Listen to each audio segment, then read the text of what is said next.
Hi friends, welcome to అన్ఫా kitchen fest. ఈరోజు recipe వచ్చి పూరీలండి. పూరీలు అంటే ఎవరికి ఇష్టం ఉండదు చెప్పండి. కాకపోతే నూనె ఎక్కువగా పీల్చేస్తాయి అండ్ అప్పడల్లాగా కుదురుతాయి అని చెప్పేసి ఎక్కువగా చేయడానికి ఇష్టం. అలాంటి వాళ్ళ కోసమేనండి ఈ వీడియోని ఎక్కడా స్కిప్ చేయకుండా చూడండి. ఈ వీడియోలో చాలా టిప్స్తో ఈ పూరీల్ని ఇంట్లోనే ఈజీ మెథడ్లో ఎలా చేయాలో చేసి చూపిస్తాను, చూడండి. ఒక బౌల్లో 2 కప్స్ గోధుమ పిండిని తీసుకుంటున్నాను. మీరు ఈ ప్లేస్లో మైదా పిండినైనా యూజ్ చేయవచ్చు. 1 spoon salt, 3 spoons of Bombay రవ్వని తీసుకుంటున్నానండి. ఇలా బొంబాయి రవ్వ యూజ్ చేయడం వల్ల పూరీలు చాలా క్రిస్పీగా అండ్ పొంగుతూ వస్తాయి. 1/2 స్పూన్ షుగర్ పౌడర్ అండి. షుగర్ పౌడర్ వేయడం వల్ల పూరీలు చాలా కలర్ఫుల్గా అనిపిస్తాయి. ఇందులోనే 1 స్పూన్ ఆయిల్ వేసి ఇవన్నీ బాగా కలిసేలాగా కలుపుకోవాలి. ఇలా బాగా కలిసిన తర్వాత అందులో కొంచెం కొంచెంగా వాటర్ వేసుకుంటూ పిండిని బాగా కలుపుకోవాలి. పిండి ఇలా చపాతీ పిండి కన్నా కొంచెం గట్టిగానే కలుపుకోవాలి. పూరీలు పర్ఫెక్ట్గా రావాలంటే పిండిని బాగా కలుపుకోవాలండి. చూసారా, పిండి కొంచెం గట్టిగానే ఉంది. ఇందులోనే 1 స్పూన్ ఆయిల్ వేసి మళ్ళీ ఇలా బాగా కలుపుకోవాలి. పిండి పల్చగా ఉంటే నూనె ఎక్కువగా పీల్చేస్తుందండి. పిండి కొంచెం చపాతీ పిండి కన్నా కొంచెం గట్టిగా ఉండేలాగా కలుపుకొని మూత పెట్టి ఒక 10 నిమిషాల పాటు వదిలేయాలి. 10 నిమిషాల తర్వాత పిండి కొంచెం మెత్తపడి ఉంటుందండి. ఇలా ఒక 2 to 3 మినిట్స్ పాటు మళ్ళీ బాగా కలుపుకోవాలి.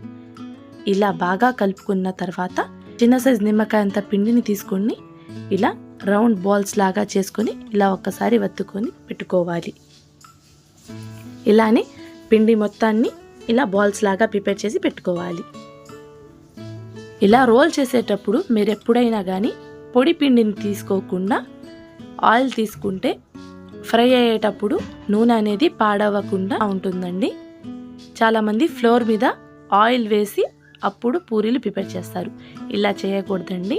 చపాతీ రోలర్కే ఆయిల్ యూజ్ చేయాలండి. మేము ఎప్పుడైనా ఫ్లోర్ మీద ఆయిల్ యూజ్ చేస్తే పిండి కూడా సాగుతూ ఉంటుంది, అంటే ఒక చోట స్టిఫ్గా ఉండదు. ఇలా చపాతీ రోలర్కి ఆయిల్ అప్లై చేసి పూరీలు చేయడం వల్ల పూరీలు చాలా ఈవెన్గా రోల్ చేసుకోవచ్చు.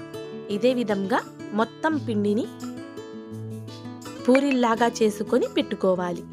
డీప్ ఫ్రైకి సరిపడా ఆయిల్ వేసుకొని ఇందులో 1 స్పూన్ సాల్ట్ వేసుకోవాలి. ఇలా డీప్ ఫ్రై చేసేటప్పుడు సాల్ట్ వేసుకోవడం వల్ల ఆయిల్ చాలా తక్కువగా పీల్చుకుంటాయి. నూనె బాగా వేడిగా ఉన్నప్పుడే ఫ్లేమ్ని హైలో పెట్టుకొని పూరీ వేసుకొని పూరీ మీద ఆయిల్ని ఇలా పైకి అనుకుంటూ పూరీల్ని ఫ్రై చేసుకోవాలి. పూరీలు షేప్తో పని లేకుండా చాలా పర్ఫెక్ట్గా వస్తాయండి. ఇలా ఆయిల్ పైకి అనుకుంటూ పూరీల్ని ప్రిపేర్ చేయాలి.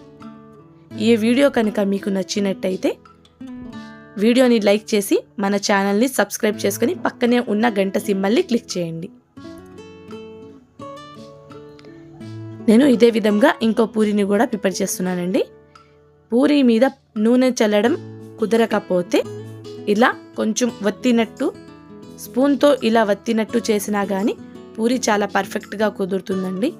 అరే రౌండ్గా రాలేదు కదా, పొంగద్లే అని అనుకుంటారు చాలామంది. కాదండి, మనం పిండి పర్ఫెక్ట్గా కలిపి ఆయిల్ చాలా వేడిగా ఉంటే పూరీలు చాలా కరెక్ట్గా పొంగుతాయండి. మీకు చూపించడం కోసమే నేను ఇక్కడ చాలా పూరీలు ప్రిపేర్ చేశానండి.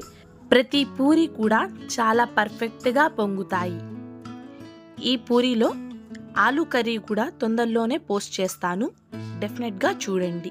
ఈ చిన్ని టిప్స్ యూజ్ చేస్తూ మీరు కూడా ఇంట్లో పూరీ చేసి ఎలా ఉందో నాకు ఫీడ్బ్యాక్ కమెంట్స్ రూపంలో తెలియచేయండి. Thank you for watching.